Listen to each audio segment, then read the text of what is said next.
Ashamar ka funar dhuftoota FIB irraa dirree ispoortii isiniif qabannee dhiyaannee jira. Dirree ispoortii keenyaan akkuma kanaan dura beekamu odeeffannoowwan ispoortii biyya keessaaf biyya alaa irratti xiyyeeffachuun dubbiiwwan wayitoo isin biraan geenyaa har'as odeeffannoo ispoortii kana isin biraan ga'uun dirree ispoortii qabannee kan dhiyaanne Mubaarak Bashir akkasumas obsaa Kennesaa waliin ta'uun gama ogummaa kaameeraaf teeknikaan immoo Lammii Solomoonii Foliyaad Badhaasaa nu faana jiru. Hanga xumura dirree ispoortii keenyaatti nu faana tura.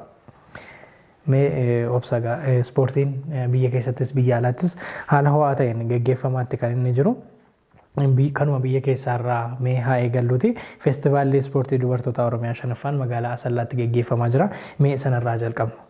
Tole gahamu be akkuma jette torbeen ispoortiin haala garaagaraatiin biyya keessaaf alatti iventii yookaan qophiiwwan garaagaraa gaggeeffamanidha. Haaluma kanaan feestivaaliin ispoortii dubartoota Oromiyaa egaa yeroo 5ffaadhaaf egaa magaalaa Asallaatti gaggeeffamaa jira. Haala kanaanis egaa amma yoonaatti haalli bareedaanii wal morkii gaariin irratti kan mul'ataa jirudha. Tapha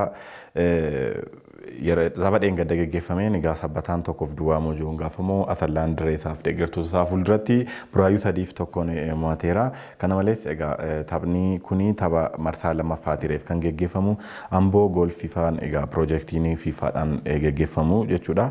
6-1 godina Harargee ba'a. Shawaan bahaa immoo 1-2dhaan Adaamaa mo'achuu danda'eera. Eeyyeen egaa wal dorgommiin feestivaala ispoortii dubartootaa kun Oromiyaatti yeroo 5ffaadhaaf gaggeeffamaatti kan inni jiru. Karaan wal qabatee egaa hirmaattonni kun haala gaariidhaan hirmaannaa kanarratti argamuun isaanii wanta gaarii ta'ee osoo jiru. Asirratti warreen hirmaatan lakkoofsaan xiqqaachuun isaanii immoo hagam feestivaalli ispoortii dubartootaa irratti hojjechuu akka barbaachisuu fi koomishiniin ispoortii Oromiyaa illee hojii cimaan akka isa eeggatu gama guddina ispoortii gama dubartootaatiin jiruun illee hojii manaa guddaan akka isaan eeggatu asumarraa ilaaluun ni danda'ama. Egaan wal dorgommiin kun Asallaatti gaggeeffamaatti kan inni jiru. Wal dorgommii Asallaa kanarratti ga'umsa gaariin warreen mul'achaa jiranis jiru. Akkuma tamma kaaste immoo 6-0dhaan illee injifatanii warreen ba'an ni jiru. Hirmaannaa qofaaf illee wanta fakkaatuun kilaboonni dhaqanii achirratti hirmaachaa jiran ni jiru jechuudha. Kanumaan wal qabatee egaa godinni Harargee bahaa gama Oromiyaa bahaarraa kilaba hirmaachaa jiru haa ta'u iyyuu malee kilaboonni akkasii keessattiyyuu magaalaalee gurguddoo kanaaf keessatti qabatan Oromiyaa bahaa keessaa jechuun Harargeen bahaa magaalaa Harargee dabalatee industiriidhaan magaalota gurguddatantu keessatti argama. Egaan dubartoota irratti hangam hojjechuu akka isaan barbaachisuu fi shaakallee hedduun akka isaan barbaachisu illee kanarraa ilaaluun ni danda'ama. Shawaa bahan Adaamaa waliin morkateen akkuma tamma kaaste 1-0dhaan kan inni injifate. Egaan Shawaan bahas Adaamaanis idduma tokko jiru. Haa ta'utii garuu akka godinaatti Shawaan baha Adaamaan akka magaalaatti kan inni hirmaachaatti jiru. Asirratti egaa Adaamaanis akkuma nama sii kaase giddugala industirii kubbaa miillaa jedhamtee kan waamamtu Finfinneetti illee dhiyaatee kan argamu magaalaan tokko Adaamaadha.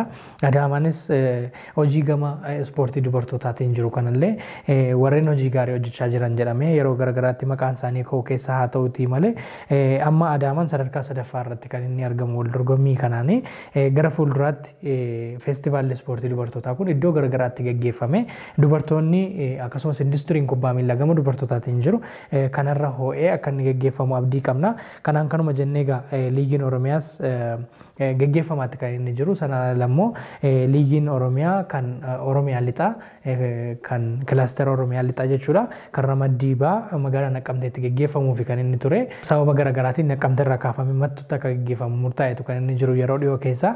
Sanaanis wal qabatee gaagaaf guyyaa 11 bara 2014 Mattuu irratti wal dorgommiin kun ni taasifama. Hirmaatota 11tu hirmaata.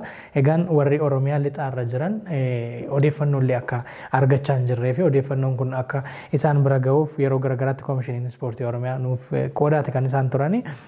Oduu keenya irrattis kaasnee jira warreen nageenya akka dhaga'anii fi godinaaleen TV yuunivarsiitiiwwan dabalatee hirmaatota 11n dorgommiin liigii Oromiyaa Ramaddii baa magaalaa Naqqamteetti gaggeeffamuuf ture Mattuutti akka gaggeeffamu murtaa'etu jira jechuudha.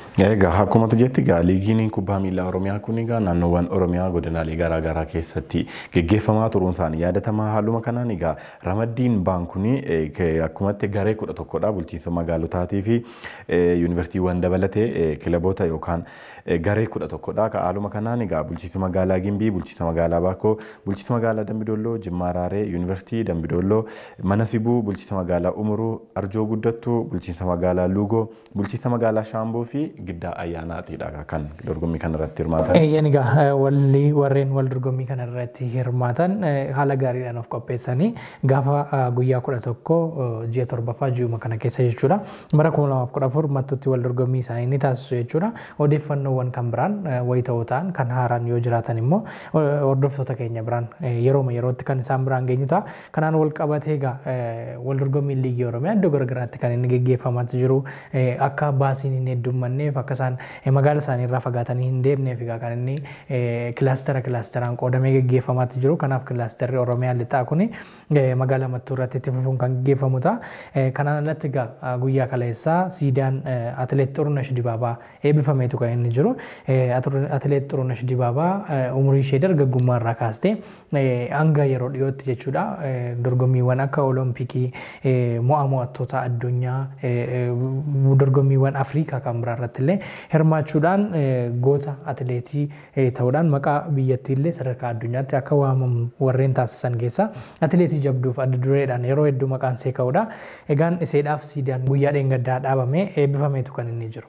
Egaa mubee akkumatti jette egaa kun tarkaanfii guddaadha. Maaliif biyya keenyatti haaluma beekamu namni tokko utuu lubbuun jiru leellisuun waan barbaachisu kennuufiin iddoo isaaf barbaachisu iddoo isaaf malu kennuufiin waan barame miti. Egaa gootittiin Xurunesh Dibaabaa Qananii akkuma beeknu daraartuu tulluutii kan ilaalaa guddatte yeroo baay'ee akkuma haasofte haaluma kanaanis egaa imaanaa firadha daraartuu wajjin fira dhiigaati imaanaa mamaatiidhaan dhufe fakkaata. Egaa ijoolleen Dibaabaallee haala kanaan hin komatamanii Oromiyaa yookaan Itoophiyaa miti addunyaa maratu beeka. Haaluma kanaan egaa Xurunesh akkuma beekamu meetira 5,000, 10,000 maaraatoonii walakkaa fi maaraatooniidhaan kan isheen beekamtu keessumattuu gaa meetira 5,000 fi 10,000 yeroo Xurunesh Dibaabaa fiigicha keessa jirtu biyya biraaf abdii kutannaa biyya keenya Itoophiyaaf Oromiyaaf immoo abdii hora ture. Xurunesh jiraattennaan kanneen akka Qaaniisaa fa'aa yeroo turanitti karaa shamarranii Xurunesh jiraannaan meedaaliyaa warqiin kan Itoophiyaati lammaffaaf sadaffaa nama ba'u qofadha kan nuti beekuuf dorgommii kana ilaalullee hamma jedhamutti ga'a ture. Egaa yeroo sanatti wal dorgommii irratti warreen hirmaatan atileetota jajjabootu kan inni ture. Xurunesh bara 2008 akka lakkoofsa Awurooppaa irraa jalqabdeeti wal dorgommii Olompikii irratti hirmaachuu kan isheen jalqabde. Haa ta'uti akkuma tamma kaastee sadarkaa tokkoffaa bakka Xurunesh hirmaachaa jirtutti jechuudha. Sadarkaa tokkoffaan eenyuun akka ta'e illee shakkii keessa hin galu Xuruneshumatu injifata jechuudhaan illee hanga dubbatamutti gahaa ture. Sanaan alatti yeroo sanatti Itoophiyaan sadarkaa tokkoffaa hanga afuraffaatti illee yeroo isaan qabatanii xumuranis argaati kan inni ture kanneen akka Masarat Daffaar fa'aatu ture yeroo sanatti. Sanaan alatti gama dhiirotaatiin Qananiisaa Baqqalee warreen akka dorgommii malee ho'isanii bifa sitti toluun geggeessan keessaa Qananiisaa Baqqalee gama dhiiraatiin warri turan keessaa sadarkaa lammaffaan yeroo hunda irra deddeebiidhaan immoo kan bahu Silashii faallee yaadachuun ni danda'ama. Warreen dorgommii maqaa Itoophiyaa sadarkaa addunyaatti akka leellifamtuuf alaabaan ishee akka mirmirfamuuf warreen ol kaasaa turan keessaati. Egaan warreen nuyi kaasnu kun irra caalaan isaanii boqqojjiidha. Koomitaatariimtii Olompikii yeroo hedduu geggeessullee boqqojjii jechuudhaan yeroo hedduu irra deddeebiin gaafa waamullee ni dhageenya turre. Ijoolleen jajjaboon kun egaa akka maatiitti illee warreen akka ijoollee Dibaabaa, Xurunesh Dibaabaa, Ijjigaayyoo Dibaabaa warreen kaan illee ni jiru. Aanaa Dibaabaas dhufteetti. Namoota hedduutu jira. Wal dorgommii meetira 10,000 fi 5,000 Xurunesh Dibaabaa yeroo beekamtu 1,500 fa'iin immoo warreen akka Ijjigaayyoo Dibaabaa warreen irra deddeebiin meedaaliyaa warqii biyya isaaniitiif argamsiisaa turanidha. Kanaan kanuma jennee egaa gama Xuruneshatti yeroo deebinu mucaan kun yeroo kanatti umurii gaarii irra kan isheen jirtu yeroo dorgommiitti seentu umurii waggaa 18 keessaa jiraattu malee amma waggaa 30 keessa seenteetu kan isheen jirtu. Egaan umurii kanatti maqaan ishee akkasitiin ol ka'ee siidaan dhaabamuufiinsaa wanta gaariidha. Sanaan alatti warreen akka Daraartuu Tulluu fa'aa yeroo dhiyoodha beekamtiin guddaan kan inni kennameef warreen biyyattitti yeroo jalqabaatiif illee maqaa waamsisan keessaa Daraartuu Tulluu tokko turte. Wanti karaan Daraartuun bantee fi akkuma amma kaastegaa isaan fira karaan Daraartuun bantee Xurunesh fa'aa immoo umurii isaanii 30 keessatti akka isaan kabajaman akka isaan maqaa gaarii argatan taasiseetu kan isaan jiru. Egaan hojiin see akkuma jirutti ta'e karaan daraartuu irra deemuun illee milkaa'ina tokko seedhaaf argamsiisetu jira. Sanaan irratti maqaa Xurunesh ol kaasee kan mul'ise keessaa wal dorgommii Olompikii irratti meedaaliyaa warqii meetira 10,000 fi meetira 5,000 argachuun illee isa tokkodha jechuudha. Egaan Xuruneshiin yeroo garagaraa wal dorgommii Olompikii irratti argineetu jirra. Wal dorgommii Olompikii irratti hirmaachuun illee maqaa biyyattii akka leellifamtuuf yeroo garagaraatti immoo atileetii dubartii addunyaallee ta'uudhaan badhaafamteeti yeroo. Sirriidha. Kana qofas miti gaa Xurunesh Dibaabaa Qananii akkuma nuti beeknu fuula daa'imaa qabdi yeroo maratti gaa koomentaatoroonni yookaan dorgommii yeroo geggeeffamu afaanii isaaniitiin the baby face destroyer jechuudhaan illee kan isheen beekamti.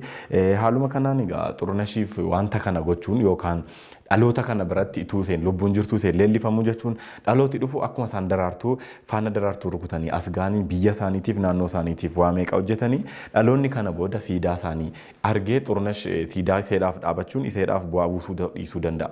Biyyattiidhaaf dhaloota sanaaf bu'aa buusaa kabajiseef kenname immoo itti xiqqaata malee kan itti baay'atu miti.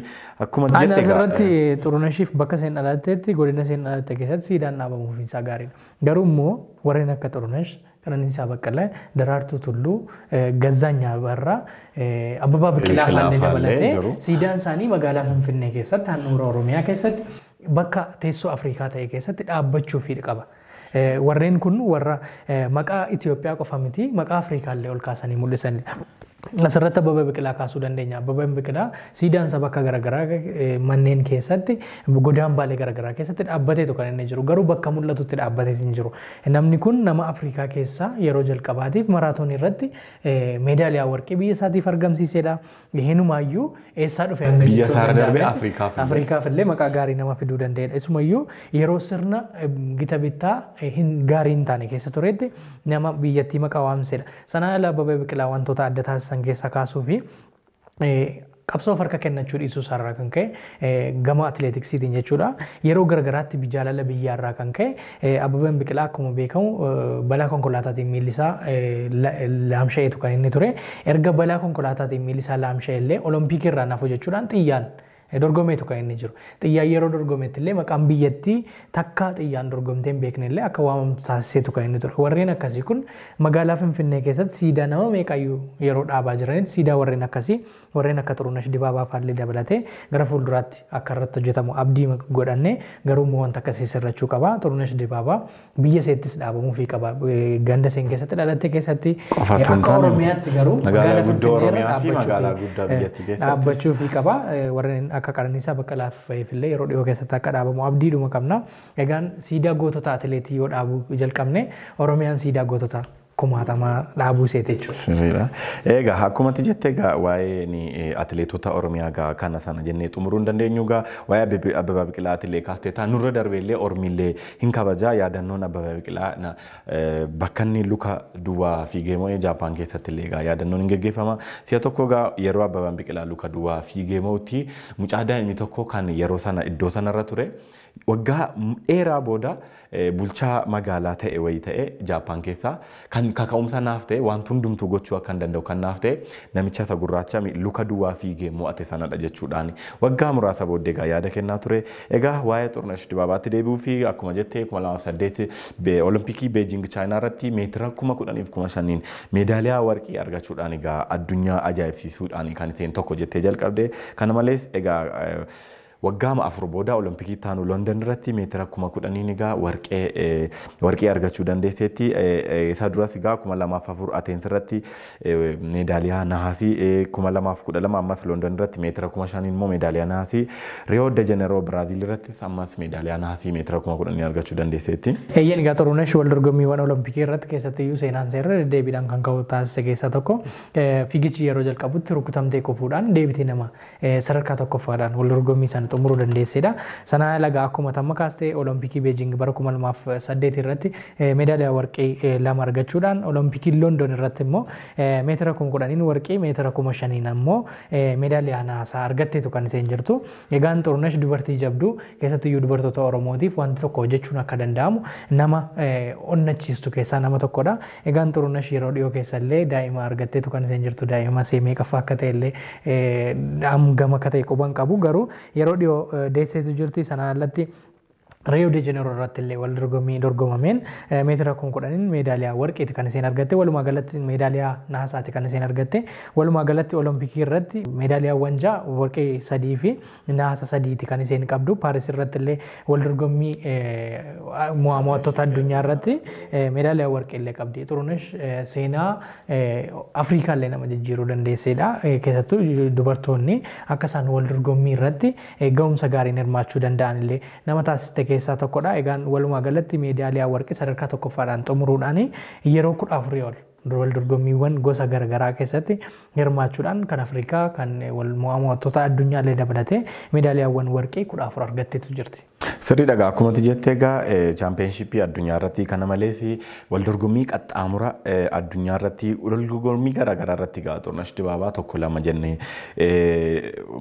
waan isheen mo'atte dorgommii isheen irratti mo'atte meedaaliyaa warqiiwwan isheen argatte sana jennee tuquu hin dandeenyu hedduudha. Riikardiiwwan biyyattii, riikardiiwwan addunyaa fi riikardiiwwan mataa isheetii yeroo garaagaraatti fooyyessitee jirti. Egaa mee waa'een Xurunesh egaa haaluma kanaan jajjabeeffamuu qaba, ittifamuu qaba. Warreen hafanis goototni kan lubbuun hin jirres kan lubbuun jiranis tu lubbuun jirru waliif waan barbaachisu waliif godhu waliif kennu keessumattuu magaalaa guddoo Oromiyaa magaalaa guddoo Itoophiyaa fi magaalaa guddoo Afrikaa kan dhaabbati gamtaa Afrikaa keessa jiru irratti gootota Oromoo kana qofa miti gootota biyyattiidhaaf hojjetanii jajjabeessuu fi akka kanas kan Xurunesh achi qofas mini as fidanii dhaabuun akka Xurunesh wal qabsiisnee wanti nuyi kaasnee bira dabarru Kiristiyaanoo Roonaaldoon siidaan isaa osoo lubbuun jiru ardii isaa keessaa alatti illee dhaabamaafeetti jira.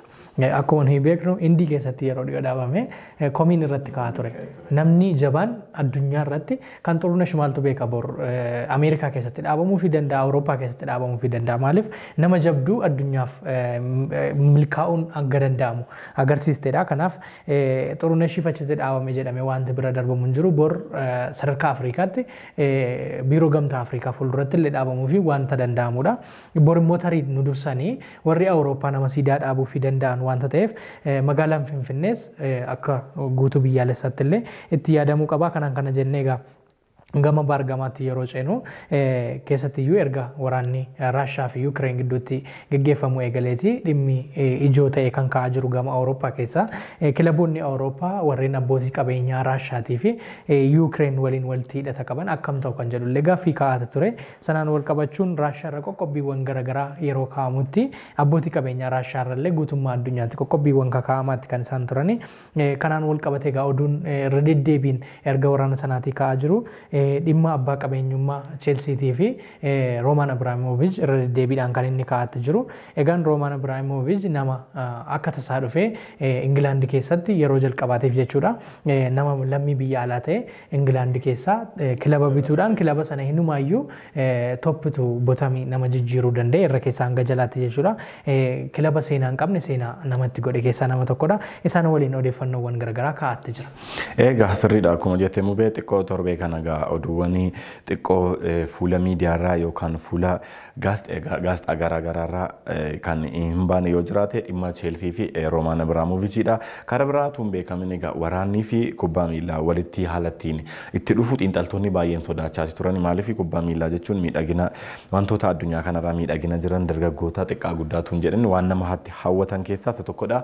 Egaa ituun beekamin egaa akkuma jetteen qoqqobbiin Raashiyaarraa godhamaa jiru ituun jaallatanii kubbaa miilaa keessa seeneera guutumaa guutuutti jechuu dandeenya. Kilabni Cheelsii yookaan abbaa qabeenyummaa Roomaan Abraamoovichiin biliyoona 3.2 kan inni tilmaamame. Kana jechuun egaa Cheelsii abbaan qabeenyaa Cheelsii Roomaan Abraamoovichi akka jedhetti biliyoonni 1.5 kan Cheelsiin anarraa liqeeffateedha. Nama kilaba sana biturraa qarshii sana fudhadhu. Qarshii sana immoo warroota Yuukireen keessatti balaa yookaan waraana waliin kanaan miidhamaniif hin godha.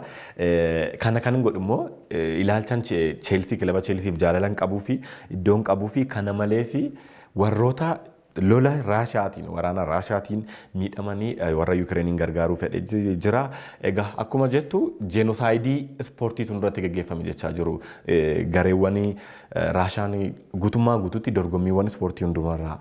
Eeyyanii asuma irratti itti dabaluu fi keessattuu gulaalliin tapha waancaa addunyaa gaggeeffamaatti kan inni ture. Ammas itti fufuun gaggeeffama. Raashiyaa waliin immoo biyyoonni wal dorgommiidhaan walitti dhufan hedduun isaanii jiru. Utuma fiifaan ibsa isaan baasanii iyyuu nuyi Raashaa waliin hin dorgomnu jechuudhaan warreen tapha ala of godhan illee hedduu isaanii jira. Asumaan kan Roomaan Abraamoovichitti deebi'uudhaaf egaan osoo qoqqobbiin bifa kanaan hammaatee hin dhufini Ingilaand qoqqobbii isheen jalqaba keessee abbootiin qabeenyaa Raashaa hedduun isaanii Ingilaand keessa jiran akka qabeenyi isaa hin sochoone dabarsiteetu kan isheen turte. Sanaan wal qabachuun Cheelsiin akkam ta'a miindaan isaanii akkamitti kaffalama taphattoota akkamittiin gurguruu wanti jedhu yeroo sanatti ijoo dubbii ta'een kaane. Garuu immoo yeroo muraasa booddee qoqqobbiin sun maallaqa isaa sochoosuu erga hin dandeenyeeti namni kun taphattootaaf kan inni kaffalu maallaqa bifa internaashinaal ta'een kan inni kaffalu biyyoota garaagaraarraa taphattoota bitee dhufaa taphattoonni kun immoo kan isaan kaffaltii kaffalan yookaan immoo qaraxa kan isaan kaffalan biyya isaaniitiif fakkeenyaaf namni tokko Itaaliirraa yoo bitame Ingilaand keessa taphata yoo ta'e kan kaffaltiin qaraxa kan kaffalamu Itaaliitti kaffalama waanta ta'eef sadarkaa idil addunyaatti kan kaffaltiin kun raawwatamu egaan qabeenyi isaa Ingilaand keessa akkan sochoone ciruma gaafa ugguramu Roomaan Abraamooviich ol ka'uudhaan harka rukutuun isaallee ijoo dubbii ta'uudhaan miidiyaa irra deddeemaatti kan inni ture qoqqobbii sana booddee jechuudha. Egaan namni kun Ingilaand keessatti yeroo hunda namoota dhiibbaa uuman yeroo hunda miidiyaaleen maqaa isaa fudhatanii kan ba'an keessaa tokkodha erga Ingilaanditti deeme jechuudha. Keessattiyyuu wantoonni Roomaan Abraamooviich waliin ka'anii kitaabni isarratti illee barreeffameetu kan inni jiru. Miidiyaaleen xiqqoodha hanga guddaatti biyyattii keessa jiran hanga sadarkaa paarlaamaa keessatti dhimmi isaa dubbatamu ga'eetu kan inni jiru. Inumaayyuu paarlaamaa keessatti yeroo tokko dhimmi isaa gaafa ka'u paarlaamaan hangam akka xiqqaateen arge jechuudha. Illee deebiin deebise miidiyaaleedhaan ijoo dubbii ta'eetu kan inni ture. Egaan Roomaan Abraamooviich nama kanaan dura karaa irratti gurgurtaa daldalaa irratti hirmaachaa ture garuu immoo yeroo gabaabduu keessatti biiliyeenera ta'uudhaan biyya isaatii alatti ba'ee gurgurtaa irra darbee kilaba bituudhaan kilaba sana immoo bifa barbaadeen jaalala kubbaarraa ka'eetu jechuudhaan egaa kan inni dubbatu yeroo gargaraatti haa ta'utu iyyuu malee investimentii kubbaa miilaa keessatti nama milkaa'e keessaa nama jalqabaa fi adda dureedha. Sanaan wal qabachuun egaa kitaabni Billionaire from Nowhere jedhanii barreeffame dhimma Abraamooviich irratti xiinxalu eessaa dhufteen qabeenya isaa kan hin beekamne garuu biiliyeenera jechuudhaan illee irra deddeebiin barreeffamee miidiyaalee irra deemaa tureera. Egaa akkasidha akkuma jettee egaa milkaa'inni inni kubbaa miilaa keessatti argamsiise fakkeenyaaf kilabni abbaan qabeenyaa dhuunfaan lammiiwwan biyya biraa kilaba Ingilizii keessaa tokko bitatanii itti milkaa'uun Piriimiyer Liigii, Chaampiyoons Liigiidha dorgommiiwwan irratti dorgome hundumaa irratti Yuurooppaa Liigii fa'aa dabalatee waancaa kilaboota addunyaallee dabalatee yeroo dhiyoo nyaachuun isaanii yaadatama. Karaa sana kan bane Sheek Mansuur Fahii fi abbaa qabeenyaa Maanchister Siitiif kanneen akka PSG amma immoo Niwukaastil gara sanatti dhufaa jira. Warreen sanaaf kan karaa saaqee egaa Roomaan Abraamooviich namicha lammii Raashaa kana jedhama. Haa ta'ullee malee egaa warreen sun akka sana milkaa'aa hin jiranii PSG'n akkuma beeknu torbee kana Real Madridiin egaa haala dinqisiisaa fi ajaa'ibsiisaa ta'een mo'atamee Chaampiyoons Liigii keessaa ala ba'ee jira. Waa'een Roomaan Abraamooviich salphumatti egaa kilaba kana gurguruu fi yeroo gabaabaa keessatti namoonni bituu barbaadan iyyata gashachuu danda'u yeroo nu jedhu gara abbootii qabeenyaa yookaan biiliyeeneroota nama 10dha kan gashate amma immoo Ingilaand qoqqobbii haaraa irratti gattee jirti. Innis kilabni Cheelsii gurguramuu hin danda'u abbaan qabeenyaa Cheelsii gurguruu hin danda'u kana malees taphataa bituu gurguruu fi warra kontiraata qabanii kontiraata isaaniillee itti fufsiisuu hin danda'u jedhamaara. Wanti kun immoo deeggartoota Cheelsii akka addunyaatti jiranii fi walumaa galatti asitti obsaa namootni yookaan immoo kilabni sun akka inni hubate sirrii hin turre jedheetan yaadaan akka kootte jechuudha. Yeroo sanatti qoqqobbiin irra kaa'ame qabeenyi isaa socho'uu hin danda'udha. Qabeenyi isaa socho'uu hin danda'u taanaan namni kun nama mallatteessisuu hin danda'u nama kasila mallatteessee jiru immoo dheeressisuu hin danda'u. Maaliif qabeenyi isaa socho'uu hin danda'u maallaqa hanga barbaaddeen namaa kaffalteetu kan itti nama sana yeroo inni si bira turu dheeressitu. Egaan yeroo sanatti Cheelsiin bifuma barbaadeen hin socho'a yaada jedhu qabateetu kan inni ture. Keessattiyyuu Tuchel yaada kennaniitu kan isaan turan amma Cheelsii keessa hokkoraa fi yaada wal dhabdeetu jira jedhaniitu kan isaan kaasan. Hanga maallaqaatti yookaan immoo hanga taphataa dhabuutti deemna wanti jedhamu yaadameen turre garuu Ingilaand yeroo sana qoqqobbii sana diskiripshinii ittiin kennine malee yookaan immoo ibsa bal'aatti kennitee qoqqobbiin kana jettee lafa hin keenye malee qabeenyi isaa akkan sochoone lafa keesseetu kan sirrii jette garuu qoqqobbii kenname sana xiqqoosee akka Cheelsiin tuqu jedhamee yaadamu wanti nama godhe abbaan qabeenyaa Cheelsii gaa xiqqoosee illee waan bilchina qabu fakkaata akka qoqqobbiin kun irra kaa'amu yeroo barutti chaaritii yookaan chaaritii Cheelsiitiif namoota boordii keessa jiran warreen akka Maariinaa Giraanovskaya jedhamti harka mirgaa Roomaan Abiraamovic jedhamteeti kan beekamtu kilaba Cheelsii kan hunda caalaatti maaneej gootu seedha.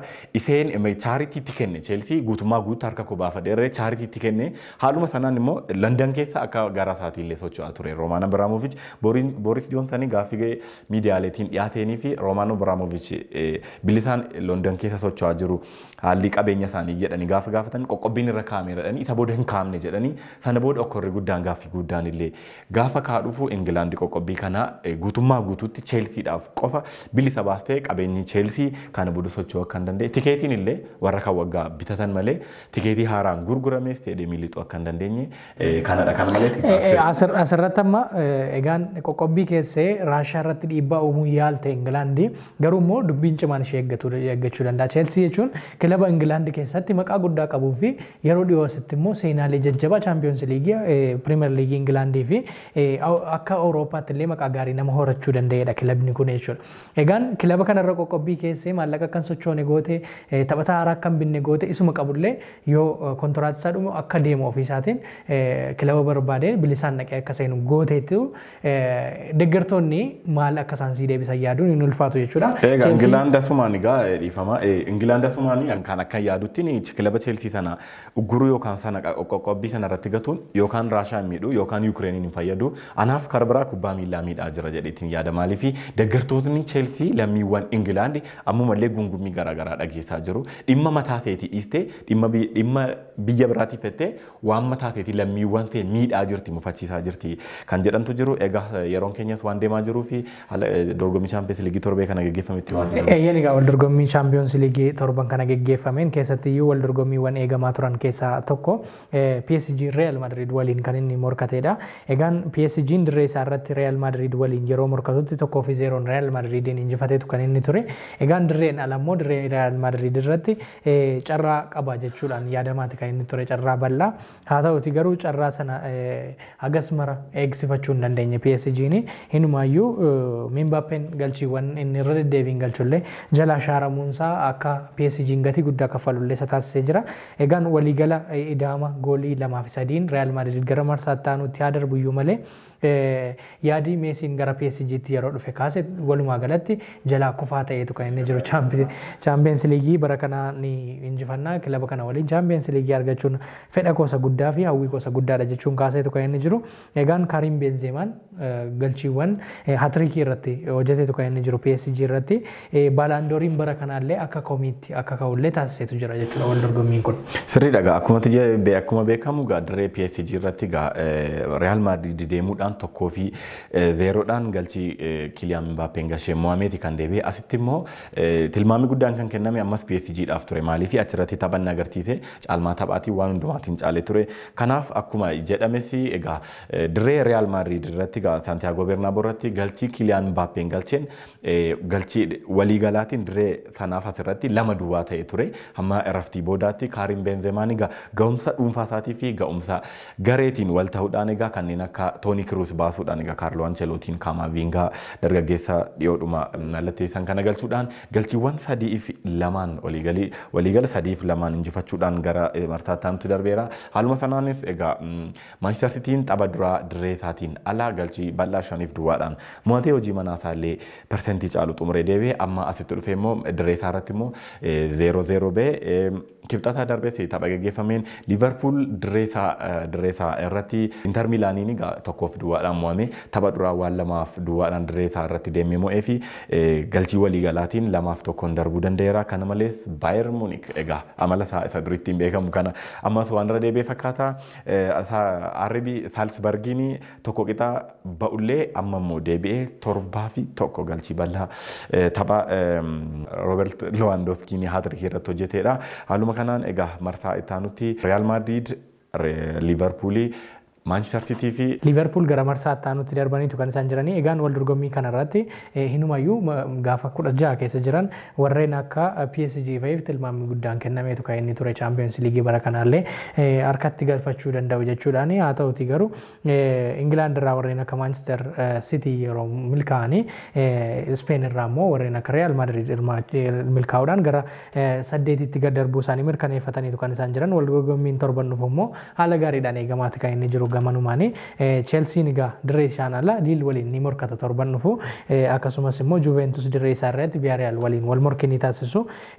Beneficaan dirree isaatiin ala Ajax waliin wal morkii ni taasisa. Manchester United immoo Atletico dirree isaa irratti waammachuun wal dorgommii ni taasisu. Egaan wal dorgommiin darbe tokkoo fi tokkoon Manchester United waliin xumurame. Atleticoon dirree isaadhaan lammoo hangam ga'umsa agarsiisa Manchester dirree isaa Old Trafford irratti injifachuu danda'amu maaltu isa eegalaata kan jedhu torbanni dhufu kan hiiku ta'a. Egaan dirree ispoortii keenya har'a irratti wantoonni qaban kanneen akka Spain La Liga, Premier League England, Serie A Italy hedduu isaaniitu jira. Isaaniin osoo hin kaasin bira darbuu keenya gamanumaan dhiifama isaan gaafanne odeeffannoowwan wayitoo kan biraa argachuudhaaf 75-76 irratti okee jechuun erguu dandeessu isaaniin jecha isaaniin gargar baana waan si biratti hafe jira. Wanti na biratti hafe hedduun jiraatullee akkuma jette egaa sababa yerootiif egaa asumatti waan gola buqamnatti fakkaata maaliif yeroon keessan dhumeera nuun jechaa jiru waan ta'eef. Egaan kabajamtoota hordoftoota FIB irraa kan daawwachaa turtan dirree ispoortii kana isin biraan ga'uun kan isin faana turan Mubaarak Bashir obsaa kenna isaa waliin ta'uun gama ogummaa kaameraaf teeknikaan Lammii Solomoonii fi Oliyaad Badhaasaan faana turanii qophiileen FIB hafanii itti fufu yeroo gaarii.